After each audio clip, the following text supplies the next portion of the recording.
So, Farron, before we talk about the really blockbuster news from this week regarding Monsanto, let's go back and talk about the history of the EPA and Monsanto's Roundup, which of course is known as a glyphosate, which is the active ingredient in Roundup.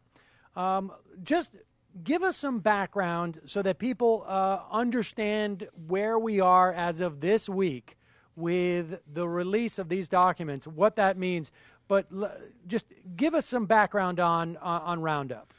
Well, basically, in 1985, Roundup had been on the market for several years. 1985, the EPA, after studying it for many, many years, decided they were going to classify it as a possible human carcinogen. And then after 6 years ago, they had said, yeah, okay, possible human carcinogen. In 1991, they decided to, I guess, take a second look at Monsanto's request, and for some reason looked at the exact same science, the exact same studies that showed that there was a connection between exposure to glyphosate and non-Hodgkin lymphoma. They looked at the exact same science, nothing had changed, and they said, okay, you know what, we're going to take away this possible human carcinogen designation, and now you're free to go, Mr. Monsanto. And here's the kicker on this. That happened just about 6 months before GMOs produced by Monsanto hit the market. And those GMOs, people need to understand, were basically created so that Monsanto could sell the seeds that were resistant to Roundup, then sell Roundup by the barrel for them to go dump on all of the crops. The crops wouldn't be hurt. It's going to kill all the weeds, less tillage, less work for you if you buy our seeds and our poison. And they have, quite literally and figuratively at this point, made a killing off of everything Roundup and Roundup Ready related since that initial decision change in 1991. Roundup Ready is the term that we basically use when we're talking about an agricultural product that is designed to be resistant to Roundup, as opposed to, I guess, theoretically, the weeds around it. Now, so every 15 years, right, federal law, and it's at least 15 years. So the longest period of time a pesticide or an herbicide can go without being reviewed again is 15 years. And they really pushed it to the limit, didn't they? The EPA just started looking at it again, I guess, last year. They did. And, here's the thing that's happened since then is we have seen study after study. We have had the World Health Organization come out and designate this as a probable human carcinogen. The IARC agency has come out, basically said the same thing. Independent studies from universities, from independent scientists, they're all coming to virtually the same conclusion, and that is that there is a higher instance of specific cancers like non-Hodgkin lymphoma, along with, a whole host of other diseases that are related directly, according to these studies, to exposure to Monsanto's Roundup. And so finally, the EPA once again came back and said, okay, well, I guess we're a little past due on this issue. So we're going to look at it again. And that's one of the reasons why Monsanto has once again found itself in the headlines, not because the EPA is reviewing it, but because of what they're trying to do with the EPA while they're reviewing this particular herbicide.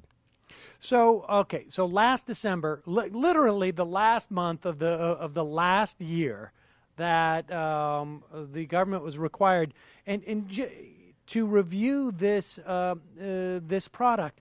And people have to understand that an extraordinary amount of our soy in this country, of our corn in this country, I don't know, I don't have the figures off the top of my head, you may know it, but it's well over 70% of each of those are Roundup Ready products. The corn, the soy, There's also there's others, but I mean, this is the amount of Roundup that is used in this country is extraordinary.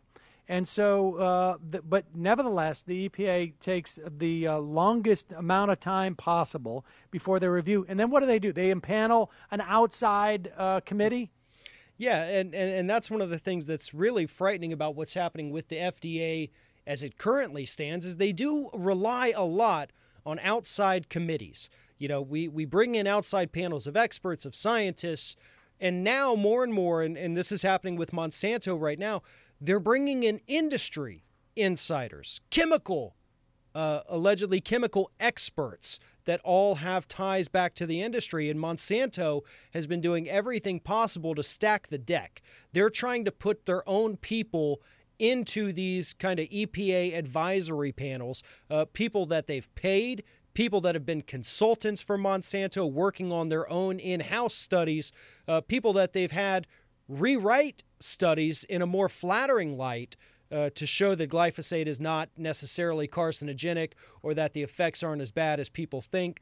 These are the same people that Monsanto is actively working with to get them placed into these EPA panels, or at least, at the very least, from what we know, have them in that EPA panel's ear telling them, well, look at this study, look at our own studies that show that this thing is not harmful. And they have a very captive audience there with the EPA right now, and especially with Scott Pruitt at the head of it, right, who wants to replace scientists with industry insiders. Things are looking incredibly like they're going to go in Monsanto's favor, unfortunately, with what we have in this country right now. All right, and so we should say there were 15 experts on this panel, and 8 of them early on really expressed a concern about the EPA's view of glyphosate as being so benign, and has the report. I guess EPA came out with a report on the peer review, right, which was about a month or two ago, maybe in March. Well, basically, where are we at with that?